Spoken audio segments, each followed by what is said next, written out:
여러분 지난주 말씀 기억나시죠? 금요일에 전해드렸던 말씀인데 이 블레셋 사람들의 재앙으로 인해서 그야말로 혼쭐이 났습니다. 그리고 그 사람들은 블레셋 사람들은 이 재앙의 원인이 여호와 하나님께 있다, 하나님으로부터 이 재앙이 왔다라는 사실을 그들은 다 깨달았습니다. 그래서 어떤 결정을 내리냐면은 이 법궤를 지금까지는 뭐 폭탄 돌리기처럼 계속 다른 지역으로 옮겼지 않습니까? 그런데 이제는 어떤 결정을 하자면은 이 여호와의 법궤를 원래 있었던 이스라엘에게로 돌려보내야 되겠다라는 결정을 내리게 됩니다.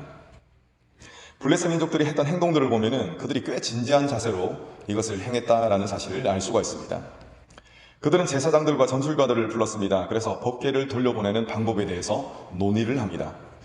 물론 하나님을 믿는 믿음을 가진 우리들이 볼 때는 선보는 사람들이지 않습니까? 이 사람들을 부르고 한 것을 보면은 이러한 행동을 왜 하는가 좀 유치하게 느껴지기도 합니다. 하지만 블레셋 사람들은 이방 신들을 섬겼기 때문에 그들의 입장에서는 그것이 최선이었습니다. 이 재앙을 벗어나기 위해서 우리가 최선을 다하자 해서 많은 사람들이 모였다는 것입니다. 블레셋 사람들은 가장 소중한 보물로 여겨지는 이 금을 가지고 독한 독종의 모양을 만듭니다.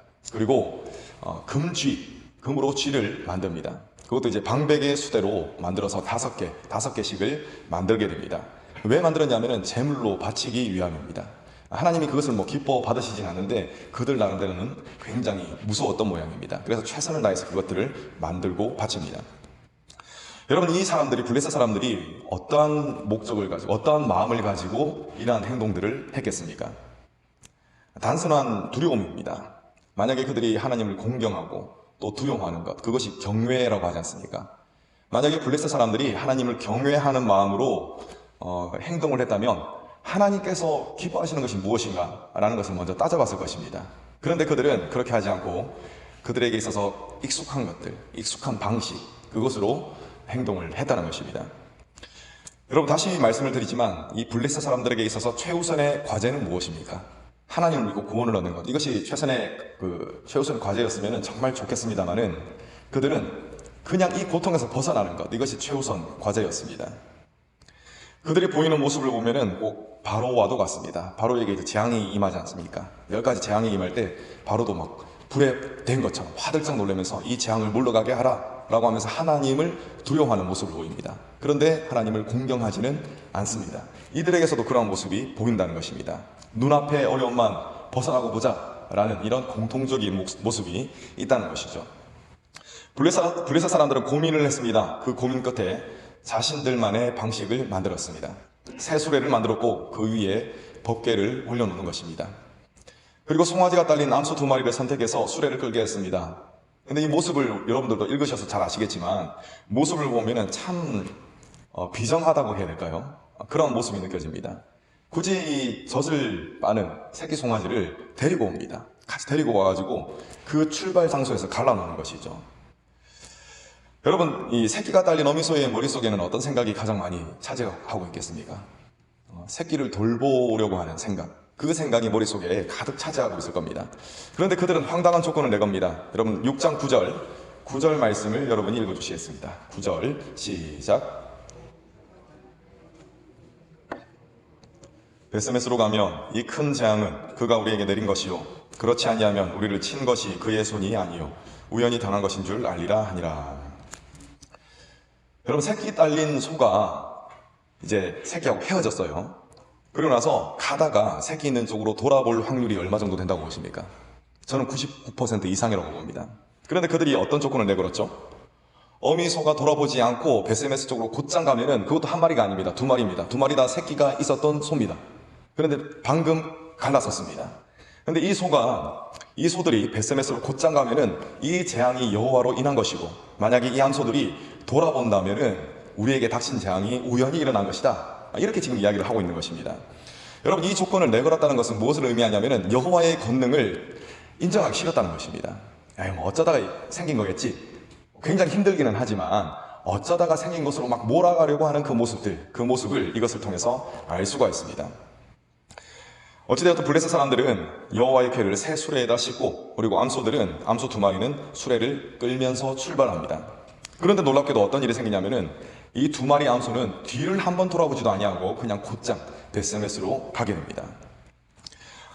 여호와의 궤를 실은 이 수레가 베스메스에 도착하게 됩니다. 베스메스 지역에 살고 있던 사람들이 그 모습을 보겠죠. 여러분, 여기서 중요한 것은 무엇이냐면은 이제 이 베스메스라는 장소는 이스라엘 민족이 살고 있는 지역이라는 것입니다. 그러니까 여호와의 궤가 돌아오는 모습을 보니까 그 마음이 어떻겠습니까? 정말 기쁘죠. 그래서 이 사람들은 아마 춤을 추면서 그 이제 궤를 맞이를 했을 겁니다.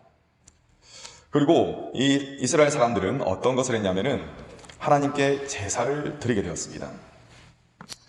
여러분들, 이 이스라엘 사람들이 이런 행동을 한 것은 굉장히 큰 의미가 있습니다. 단순히 자신들의 만족, 우리가 요즘에 뭐 국뽕이라는 말을 하지 않습니까? 우리 대한민국. 다른 것을 막 돌아보지 않고 그냥 우리나라가 좋아진 걸로 인해서 기뻐하는 그러한 것들이 국뽕이라고 하는데, 그러한 걸로 단순히 기뻐했는지, 우리가 잘 나가는 것처럼 느껴져서 단순히 기뻐했는지, 아니면 하나님을 제대로 섬길 수 있어서 기뻐했는지, 어떤 마음으로 기뻐했는지를 살펴볼 필요가 있습니다.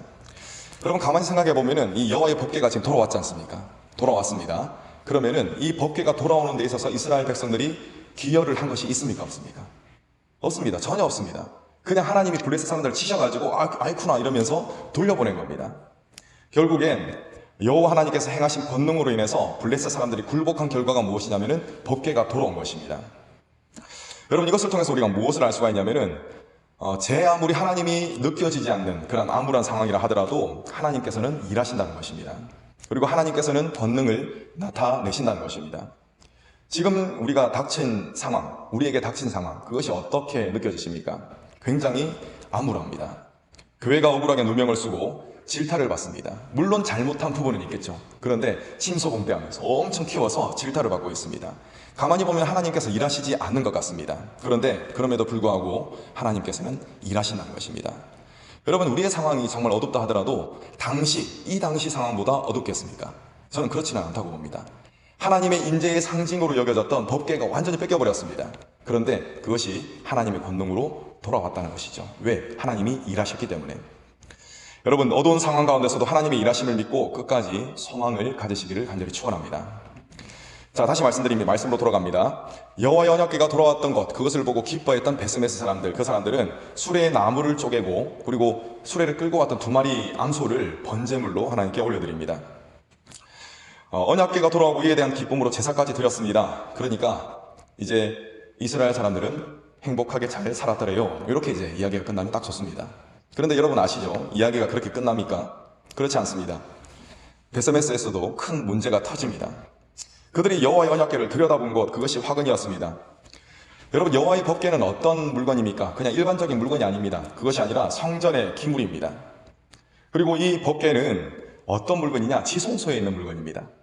볼 수 있는 사람은 딱 한 사람밖에 없어요. 대제사장 한 사람밖에 없습니다. 그리고 그 대제사장도 1년에 한 번, 대속죄일에 한 번 볼 수 있는 성전 기물이 바로 여호와의 법궤입니다.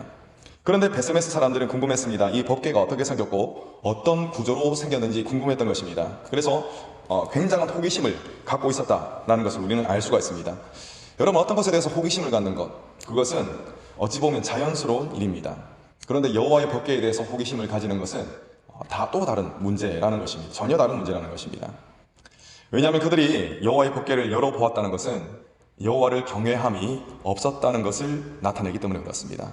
애초에 하나님의 말씀이 없었으면 아무 문제가 되지 않습니다. 그런데 하나님께서는 어떻게 말씀하셨습니까?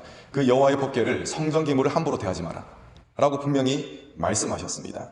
그런데 하나님을 경외하는 마음보다 그 호기심이 앞섰던 것이죠. 그래서 법궤를 열고 들여다보았습니다. 여러분, 생각해 보시기 바랍니다. 여호와의 법궤가 돌아왔을 때 그들이 기뻐하며 하나님께 제사를 드리기는 했죠. 드리기는 했는데 그것은 단순한 자신들의 기쁨의 표현이었습니다. 야, 우리가 강력해 보인다, 이제 잘 나가 보인다 라고 하면서 기뻐한 그 모습이 바로 제사 드리는 모습이었다는 것입니다. 하나님을 경외하기 때문에 드린 제사는 아니었다는 것이 드러났습니다. 베스메스 사람들은 법궤를 들여다보았고 이로 인해서 하나님께서는 재앙을 내리셨습니다. 그 결과로 베스메스 사람들 70명이 이제 죽게 됩니다. 오늘 말씀해 보면은 5만이라는 이 숫자가 이제 가로 안에 들어가 있죠. 이것은 필사자의 오기로 여겨지고 있습니다. 수도 예루살렘에 가장 인구가 많았을 때도 7만을 넘기지 못했다고 합니다. 그래서 변방인 이 베스메스에 5만이 넘는 사람들이 살 수가 없다는 것이죠. 그래서 이제 괄호 안에 5만이라는 숫자를 넣었습니다. 아무튼 70명의 사람들이 죽임을 당하게 됩니다. 여호와를 경외하지 않았기 때문에 생긴 비극입니다. 이렇게 징계를 받았던 베스메스 사람들, 그 사람들은 이스라엘 민족이지 않습니까? 그런데 이 이스라엘 민족들도 블레셋 사람들과 똑같은 결정을 내립니다. 징계를 받았으면 회개를 하고 하나님께 돌아오면 되는데 그들 역시 법궤를 다른 쪽으로 옮겨야 되겠다. 이렇게 이제 결정을 내리게 되는 것입니다. 그래서 그들은 여호와의 법궤를 결국 기럇 야림으로 보내게 됩니다. 여러분, 부모가 자녀를 혼낼 때를 한번 생각해 보시기 바랍니다. 부모가 자녀를 혼낼 때 집을 뛰쳐나가는 아이들도 있습니다. 그런 아이가 있는 반면에 잘못했습니다, 죄송합니다, 용서해 주세요 하면서 막 바지가랑이 붙잡고 매달리는 아이도 있습니다. 여러분들의 경험을 미뤄봤을 때 어떤 행동을 하는 자녀, 그 자녀가 더 사랑스럽습니까? 어떤 자녀가 용서가 되었습니까? 답은 뻔합니다. 잘못을 빌고 가까이 다가오는 자녀가 더욱 사랑스럽고 그 자녀를 용서하기가 쉽습니다. 여러분, 하나님도 마찬가지라고 생각합니다. 베스메스 사람들이 죄를 멀리하는 것 말고 오히려 회개하고 하나님께 가까이 갔더라면 얼마나 좋았겠습니까? 여러분, 우리 역시 베스메스 사람들과 별반 다를 바가 없는 연약한 사람들입니다. 그래서 때로는 실수하고 잘못된 길로 갑니다. 그럴 때는 우리의 아버지가 되시는 하나님께서는 징계를 하실 것입니다. 이때 하나님께 더욱 가까이 가는 그러한 선택을 하시기 바랍니다. 여러분, 신앙생활을 함에 있어서 기쁨을 누리는 것, 그것은 굉장히 중요합니다. 하지만 이보다 더 중요한 것은 하나님의 말씀을 붙드는 신중함입니다. 베스메스 사람들은 너무나 기쁜 나머지 이 기쁨이 하나님이 주시는 기쁨인지 아니면 단지 내가 높아지는 것과 같은 기쁨인지 구분을 할 수가 없었습니다. 그런데 결론은 어떻게 났습니까? 우리 민족이 강해지는 것 같다, 이런 기쁨으로 그들이 기뻐했지 않습니까? 그들은 너무나 기쁜 나머지 경거망동했습니다. 그래서 하나님이 주신 법을 어기게 되었던 것입니다.